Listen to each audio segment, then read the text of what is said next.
र एपिएफले अङ्क बटुल्न सफल भएको छ 20-19।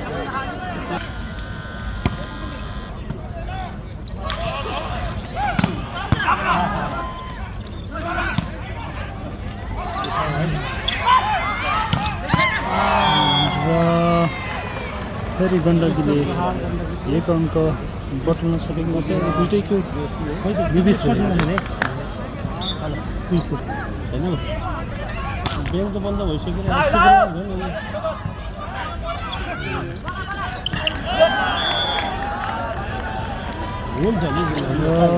21-21 हुन पुगेको छ।